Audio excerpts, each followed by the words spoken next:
여러분 안녕하세요. 바다소리입니다. 찬바람이 불기 시작했다 그러는데 저는 더워요. 이제 영상을 먼저 만들어 놓고 이제 목소리를 입히는 작업을 하는데요. 몇 번 실수했어요. 그러다 보니까 지금 새벽 4시가 다가오는 시간에 혼자서 땀을 삐질삐질 흘리면서 방송하고 있습니다. 오늘은 경기도지사 이재명 선거법 위반 항소심을 맡고 있는 담당 판사 임상기 부장판사님에 대해서 방송을 하려고 하는데요. 이분이 판사로 재직한 기간 동안 거의 대구, 경북에서 지내셨어요. 그런데 이제 거기서는 이분을 빨갱이 판사라 그런대요. 왜 빨갱이 판사라고 부르는지 알아보기도 하고요. 그리고 뭐 대법원 판례도 있고 여러 판례도 있지만 지사님 재판을 담당하고 있는 이분이 선거법 위반에 대해서 재판을 한 적이 있고 지사님과 같은 혐의를 두고 허위사실 공표에 대해서 판결을 내린 적이 있다면 그것을 알아보는 게 지금 9월 6일 지사님 선고를 기다리는 우리에게 조금 도움이 되지 않을까 하는 생각으로 이 방송을 하게 됐습니다. 임상기 부장판사님 양력 알아볼게요. 현재는 수원고등법원 부장판사로 재직 중이시고요. 1966년 경북 예천 출신입니다. 1988년 제30회 사법고시를 합격하고 사법연수원 20기입니다. 참고로 말씀드리면 1960년생 윤석열 검찰 신임총장은 사법연수원 23기십니다. 지사님은 18기고요. 이분 경력을 살펴보겠습니다. 1997년 대구지방법원 안동지원 판사로 근무를 시작하시면서 2003년에는 대구고등법원 판사, 그리고 2007년에는 사법연수원 교수를 역임하셨고요. 2009년 대구지방법원 부장판사를 거쳐서 2012년에는 대구지방법원 상주지원 지원장으로 재직하셨습니다. 이 기간 동안의 어떤 판결, 판례 등은 여러분께서 인터넷을 검색해 보면 장애인 성폭력 사건 그리고 중강간 사건에 대해서 내린 이분의 판결을 알아보실 수 있습니다. 2014년 광주고등법원 부장판사를 역임하셨는데 이 기간 동안에 우리가 궁금해하는 선거법 위반 재판을 한 이력이 있으세요. 2015년 대구지방법원 수석부장판사, 그리고 2017년에는 대구고등법원 부장판사를 거쳐서 2년 뒤인 2019년 1월 28일 서울고등법원 부장판사로 임명을 받게 됩니다. 그렇지만 여러분도 알다시피 2019년 3월에 수원고등법원이 문을 열면서 한 달 만에 다시 수원고등법원으로 내려오셨는데요. 현재 형사합의 2부 부장판사십니다. 이것을 두고 지사님 재판 때문에 일부러 내려보냈다 이런 말들도 있는데 그건 아닌 것 같고요. 없던 수원고등법원이 생기니까 전국에서 판사님부터 서기관 이런 분들을 발령을 내셨던 것 같아요. 이분이 지사님 재판을 배정받은 데는 이제 여러 말들이 있는데요. 친문이다. 그러니 지사님께 불리한 것이 아니냐라는 의견도 있고요.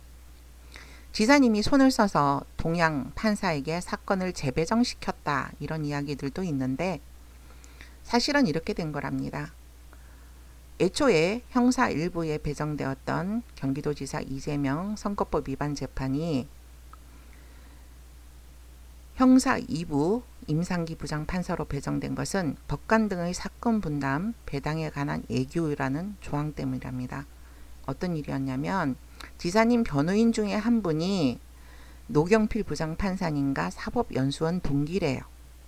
그렇다 보니까 재판에 어떤 사심이 개입되거나 공정성을 잃을까 염려한 수원고등법원에서 형사 2부로 재배정을 한 사건이랍니다. 자, 형사 2부를 살펴보면 임상기 부장판사, 이봉민 사법연수원 36기 주심판사, 이보형 사법연수원 37기 판사님이 계십니다. 이분들이 현재 경기도지사 이재명 항소심을 맡고 계시고요. 이분이 왜 친문 빨갱이 소리를 듣는지 알아볼게요. 2013년 당시 문재인 대선 후보 선거관리위원회 위원장을 지냈던 안도현 시인께서 선거법 위반으로 검찰에 기소, 재판에 회부되었는데요. 이분은 국민참여재판을 요구하셨습니다. 2013년 11월 전주지법에서 배심원들은 전원 무죄 판결을 내렸어요. 그런데 어떤 사항 때문이었는지 전주지법에서 선고를 미루고 있다가 한 열흘 정도 뒤에 2013년 11월 28일경에 허위사실 공표 무죄, 상대방 후보 비방 유죄라는 판결을 내리면서 벌금형 100만원 선고유예라는 판결을 내립니다. 당시의 선고유예는 동종 범죄를 일정 기간 동안 저지르지 않으면 유죄라는 판결 자체가 없는 거기 때문에 안도현 시인께서 항소할 거라고는 누구도 쉽게 생각 못했던 부분인데, 이분께서는 본인이 무죄이기 때문에 항소를 하셨고요. 이분이 항소한 재판은 광주 고등법원에 사건이 배정됩니다. 당시에 안도현 시인 선거법 위반 재판을 담당한 판사가 광주 고등법원 부장판사 임상기, 현재 경기도지사 이재명 지사님의 항소심을 맡고 있는 담당 판사 되겠습니다. 이분께서는 허위사실 공표 무죄, 상대 후보 비방 무죄라는 판결을 내리면서 원심을 파기했는데요. 이것을 두고 한간에서는 친문이 아니냐라는 이야기가 나오고 있는 근거가 되는 것 같아요. 그런데 이분께서는 안도현 선거법 위반 무죄를 선고하면서 몇 가지 이유를 들었는데요. 첫 번째, 허위사실 공표죄 무죄는 그 이유를 든 것은 검사가 허위성을 구체적으로 입증해야 한다. 즉, 검사는 안도현 시인이 허위사실을 유포하고 다녔다는 것을 구체적인 증거, 진술 등으로 입증을 해야 하는데 그것이 부족하므로 무죄라는 판결을 내린다 하셨습니다. 이러한 판결을 두고 법조계에서는 검찰이 노력하지 않는 것을 판사가 지적한 판결이다라고 하면서 좀 설왕설래가 있었다 그래요. 자, 그럼 지금 지사님 재판을 한번 돌아볼게요. 검찰은 어떤가요? 1심 판결을 불복하고 항소하면서 사실 오인, 법리적인 오인을 이유로 들어서 항소를 했는데요. 그럼 항소심에서 왜 본인들이 사실 오인, 법리적 오인이라고 주장하는지에 대해서 구체적인 증거와 진술을 내놓아야 되는데 전혀 그렇지 못했죠. 자, 이런 것을 두고 임상기 판사께서는 어떻게 판결할지 두고 보겠습니다. 또한 상대방 후보 비방에 대해서 무죄를 선고한 이유를 들어서는 안도현 시인께서 트위터나 방송에서 안중근 의사 유묵을 박근혜 후보가 소장하고 있다라고 얘기를 하셨어요. 이것을 들어서 상대방 후보 비방이다 이러면서 박근혜 선관위 측에서 선관위에 고소를 했고, 검찰에선 이것을 기소를 해서 재판이 진행됐는데, 임상기 판사님께서는 안중근 의사 유묵을 박근혜가 소장하고 있다라고 의혹을 가질만 했으므로 상대방 후보를 비방하려는 목적이 있었지만 무죄를 선고한다라고 했습니다. 어떻게 된 거냐면요. 박정희 생전에 안중근 의사 유묵이 청와대에 있다는 것은 공공연한 사실이었어요. 그런데 어느 날 문화재청에서 이것이 분실되었다라고 발표를 했고요. 한간에서는 박근혜 당시 후보가 박정희 사후에 청와대를 나오면서 개인적으로 가지고 나와서 소장하고 있지 않느냐라고 말들이 있었기 때문에 안도현 시인께서 트위터나 이런 것에 게시를 하고 주장한 것은 전혀 근거가 없는 이야기가 아니므로 무죄를 선고한다 했습니다. 반면 검찰은 이 사건을 두고 허위사실 유포, 유죄, 상대방 후보 비방 유죄를 하면서 벌금 1,000만 원을 구형했던 사건입니다.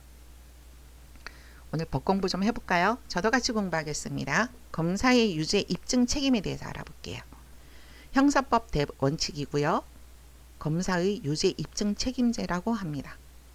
검사는 피고에게 죄가 있다는 것을 구체적으로 확실하게 입증을 해야 되는 책임이 있다라는 원칙입니다.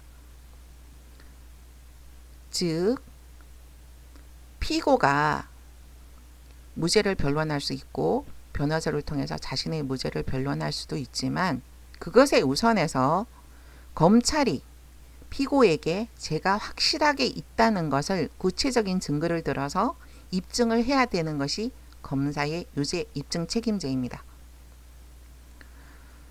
또 다시 지사님 재판으로 넘어가는데요.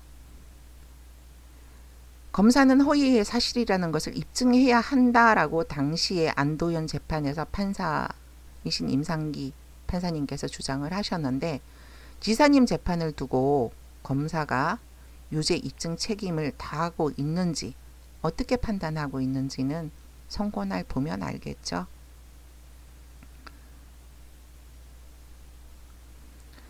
또한 선거법상의 허위사실 공표죄에 대해서 본인 의견을 내놓으셨는데요.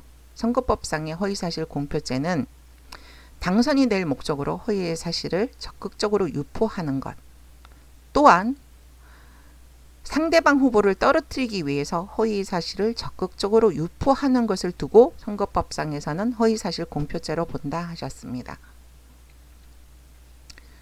이 조항에서 우리 생각나는 사람 한 사람 있지 않나요? 2018년 경기도지사 선거 당시 바미당 후보로 나왔던 김영환 후보. 이분은 방송에서 이재명 당시 후보의 이미지를 훼손하기 위해서 악의적인 질문을 연속적으로 한 것은 물론이고요. 방송 이전에 이미 국회에서 형수 박인복과 함께 정신질환이 없는 이재선을 성남시장 이재명이 시장 권한을 남용해서 정신병원에 강제 입원시키려 했다라고 기자회견을 한 적이 있습니다. 적극적을 넘어서 상당히 적극적으로 상대방 후보를 떨어뜨리기 위해서 허위사실을 유포한 건데요. 왜 이분 기소가 안 된 거죠? 분명히 법에 걸리는데. 법은 공평해야 되죠, 만인에게. 이렇게 오늘 임상기 부장판사에 대해서 알아봤고요. 그리고 임상기 판사가 생각하는 검찰 입증 책임제, 허위사실 공표에 대한 선거법상에서 허위사실 공표에 대한 어떤 개념을 알아봤고요. 이제 제가 그 윤석열 신임 총장에 대해서 이력을 페이북에 길게 썼고 또 오늘 임상기 부장판사님에 대해서 방송을 하는데 저 법 쪽에 아는 사람 없어요. 법을 공부한 사람도 아니고 판사 친구도 없고 검사 친구도 없습니다. 하지만 조금만 수고를 하면 인터넷이나 이런 것들을 통해서 다 알 수 있는 부분이고요. 또 임상기 부장판사님에 대해서는 항소심 시작 전에 제 패친이신 박세욱 선생님께서 이력을 알려주셨어요. 그래서 제가 또 걱정 없이 법정에 들어갔던 이유기도 하고요. 박세욱 스님 감사합니다. 그런데 제가 이런 톡을 받았어요. 지사님 1심 공판 전날. 뭐라고 하냐면 그저께 친구를 만나서 이 지사 소식을 들었네.